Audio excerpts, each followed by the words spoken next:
بسم اللہ الرحمن الرحیم ایاک نعبد و ایاک نستعین۔ میرے پاکستانیوں، میں آج اپنی ساری قوم کو سمجھانا چاہتا ہوں کہ کیوں ہم اس جگہ پہ پہنچ گئے کہ ہم جیل بھرو تحریک کا آغاز کرنا چاہتے ہیں۔ اس کی کیا وجہ ہے؟ دیکھیں، ساری دنیا میں قومیں کسی قانون کے تحت چلتی ہیں۔ قانون کیا ہوتا ہے؟ وہ آئین فیصلہ کرتا ہے کہ کیا قانون میں جائز ہے اور کون سی چیز ناجائز ہے۔ جب سے یہ امپورٹڈ حکومت آئی ہے، اس ملک کے آئین اور قانون کی دھجیاں اڑائی گئی ہیں۔ حالات یہ ہیں کہ عدالتوں کی بھی باتیں، ان کے احکامات نہ پولیس سنتی ہے، نہ یہ ریاست سنتی ہے۔ میں آپ کو مثال دیتا ہوں کہ ابھی حال ہی میں جب یہ امپورٹڈ حکومت بھاگ رہی تھی اسلام آباد کے لوکل گورنمنٹ الیکشن سے، تو عدالت نے کہا کہ فوری طور پہ ڈیٹ دو، بلکہ انہوں نے تو کہا کہ 48 گھنٹے میں کرواؤ۔ ابھی تک کوئی مہینہ ہونے لگا ہے تقریباً، ابھی تک الیکشنز نہیں ہوئے۔ اس کے علاوہ جس طرح فنڈامنٹل رائٹس، جو بنیادی حقوق، جو ہمارا آئین ہمیں ہمارے بنیادی حقوق کی حفاظت کرتا ہے، حالات یہ ہیں کہ لوگوں کو اٹھایا جاتا ہے۔ کتنے لوگوں کو، سوشل میڈیا کے لوگوں کو اٹھایا گیا، ان کو تشدد کیا گیا ان کے اوپر، صرف اس لیے کہ ان کی کوئی ٹویٹ تھی، اس کے اوپر اٹھایا گیا، تشدد کیا گیا۔ ابھی تک کئی ایسے لوگ ہیں جنہوں نے جس طرح کا تشدد کیا گیا، ابھی تک ان کا ذہنی توازن ٹھیک نہیں ہوا۔ اعظم سواتی، کون سا آئین، کون سا قانون اجازت دیتا ہے کہ ایک ٹویٹ کے اوپر ننگا کر کے اس کے اوپر تشدد کیا جائے، اور پھر جب وہ پھر سے اس کو جیل میں ڈالا جاتا ہے اور پھر اس کو کوئی 30 اس کے اوپر FIR کوئی بلوچستان سندھ میں کی جاتی ہے۔ شیخ رشید، آئین اس کو عدالت اس کو ضمانت دیتی ہے، اس کے باوجود اس کو اٹھا کے لے جاتے ہیں اور اس کے اوپر کیسز سندھ اور بلوچستان میں کر دیتے ہیں۔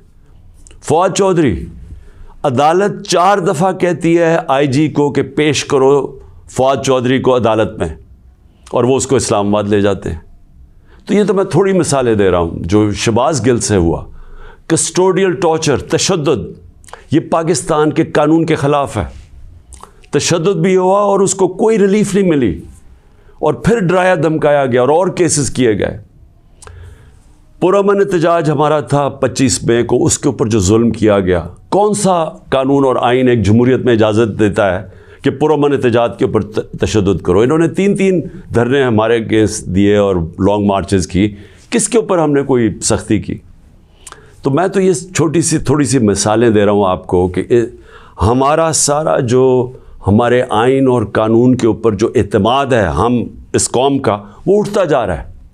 اور بلکہ ہمیں یہ خوف ہے کہ جو اب آئین جو جمہوریت بیس ہوتی ہے جس آئین کے اوپر، اور جمہوریت کے اندر واضح طور پہ ہے کہ 90 دن کے اندر الیکشنز کروانے پڑیں گے۔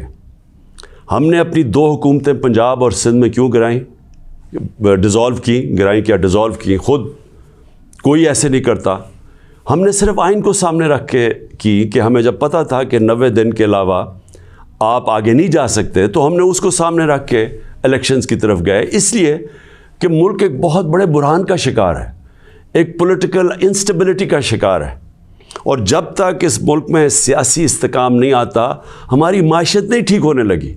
تو ہم نے قربانیاں دی 2 گورنمنٹس کی، جو تقریباً 66% پاکستان ہے، صرف اس لیے کہ آئین 90 دن میں الیکشن کرواتا ہے۔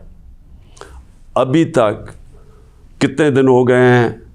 20-25 دن ہو گئے ہیں، ابھی تک کوئی ڈیٹ نہیں ملی۔ دونوں الیکشن کمیشن اور یہ جو 2 حکومتیں، جو 2 گورنرز ہیں، انہوں نے ڈیٹس نہیں ابھی تک دی، اور یہ سیدھی پاکستان کے آئین کی وائلیشن ہے۔ اور اگر یہ 90 دن سے آگے جاتے ہیں تو آئین بڑا صاف ہے اس میں کہ آرٹیکل 6 لگے گا۔ یہ ساری قوم اب دیکھ رہی ہے پاکستان کی عدالتوں کی طرف، اور میں یہ واضح کرنا چاہتا ہوں، یہ وہ پاکستان میں وقت آ گیا جو جسٹس منیر مومنٹ ہم کہتے ہیں، کہ ایک دفعہ ڈاکٹرن آف نیسیسٹی کے تحت ہماری جو اس قوم کا ڈاؤن سلائڈ شروع ہوا ہے، جو نچلا سفر شروع ہوا ہے، وہ جو فیصلہ تھا کہ ڈاکٹرن آف نیسیسٹی کے تحت آئین کو پیچھے ہٹا کے ہم نے طاقت کے ساتھ ہماری عدالتیں گئی. تو آج بھی وہی وقت ہے, سارا پاکستان دیکھ رہا ہے, ٹائم بدل چکا ہے.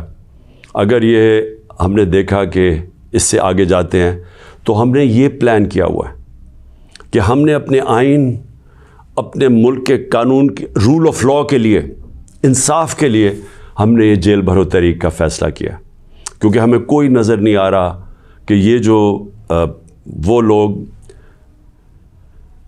جن کی پر کرپشن کے کیسز, انٹرنیشنل انکشاف ہوتا ہے پینما کا, جس میں پتہ چلتا ہے کہ مریم نواز 4 مہنگے ترین لنڈن کی اپارٹمنٹس, جو کہ لنڈن کے سب سے مہنگے علاقے میں, اس پینما کے انکشاف میں پتہ چلتا ہے کہ اصل مالکہ ان کی مریم نواز تھی.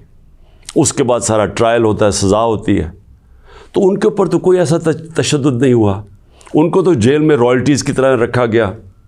ان کے ذرا دیکھیں جیل میں کیسے جا رہے تھے. تو یہاں ٹویٹس کے اوپر تشدد کیا گیا. تو اس لیے 2 راستے ہمارے سامنے. ایک راستہ یہ ہے کہ ہم توڑ پھوڑ کریں, انتشار پھیلے گا ملک میں, سڑکیں بند کریں, پتھراؤ کریں, پہیہ جام سٹرائک کریں. تو ملک کے تو آگے حالات وہ ہیں, پاکستان کی تاریخ میں معیشت ادھر تک نیچے نہیں پہنچی جو انہوں نے پہنچائی ہے, اور یہ ہم سب کو پتہ تھا ہونا ہی ہے. اور ہم نے جو اس وقت ان کے ہینڈلرز تھے ان کو واضح کر کے بتایا کہ اگر آپ نے سازش کر کے حکومت گرائی گئی, ان سے نہیں سنبھالی جائے گی, اور نہیں سنبھالی گئی. تو آج کبھی بھی اتنا بڑا اکنامک کرائسس نہیں آیا جو آج پاکستان میں ہے. کبھی عام لوگوں کی زندگی میں اس طرح کی مہنگائی نہیں آئی جو آج آئی ہے. جو بے روزگاری بڑھتی جا رہی ہے, ایک طرف مہنگائی بڑھ رہی ہے, بے روزگاری, تو ملک کے معاشی حالات تو بہت برے ہیں. تو ہم اس لیے اس کو سامنے رکھ کے, اور 26 سال کی سٹرگل میں کبھی بھی ہم نے انتشار کی پالیٹکس نہیں کی. لہٰذا یہ پرامن طریقے کا احتجاج ہے جیل بھرو تحریک. میں آج اپنے سارے کارکنوں کو, بلکہ میں تو پاکستانی عوام کو بھی یہ کہتا ہوں کہ یہ اس وقت آپ پالیٹکس نہیں کر رہے ہیں, آپ اپنے ملک کے لیے جہاد لڑ رہے ہیں, حقیقی آزادی کی جنگ لڑ رہے ہیں. میں آج آپ سب کو کہوں گا کہ میرے اپنے کارکنوں کو کہ جو ہمارے ضلعی صدر ہیں, ڈسٹرکٹ پریزیڈنٹس جو ہیں, ان کے اوپر رجسٹریشن شروع کریں کہ جنہوں نے ہم پہلے ہر پاکستان کے شہر میں ہم جیل بھرو تحریک شروع کریں گے. تو پہلے میں چاہتا ہوں کہ والنٹیئرز اپنی رجسٹریشن کریں, اور اس کے بعد میں پھر آپ کو ڈیٹ دوں گا کس دن ہم نے جیل بھرو تحریک کا آغاز کرنا ہے, اور اس کی چند دنوں کے اندر ہوگی. اور اس لیے میں چاہتا ہوں کہ جلدی جلدی آپ اپنی آپ جو رضاکار ہیں وہ سامنے آئیں. اور انشاءاللہ میں یہ سمجھتا ہوں کہ یہ جو ہماری تحریک ہے, اس سے ہم وہ چیز حاصل کرنا چاہتے ہیں جو پاکستان کو ایک حقیقی آزادی بھی دے گا, اور حقیقی آزادی کا مطلب حقیقی جمہوریت وہ بھی دے گا. اور وہ انشاءاللہ وہی ایک پاکستان کو ایک وہ جمہوریت جدھر رول آف لاء ہے, جدھر قانون کی حکمرانی ہے, وہی پاکستان کو اس دلدل سے نکالے گا. شکریہ.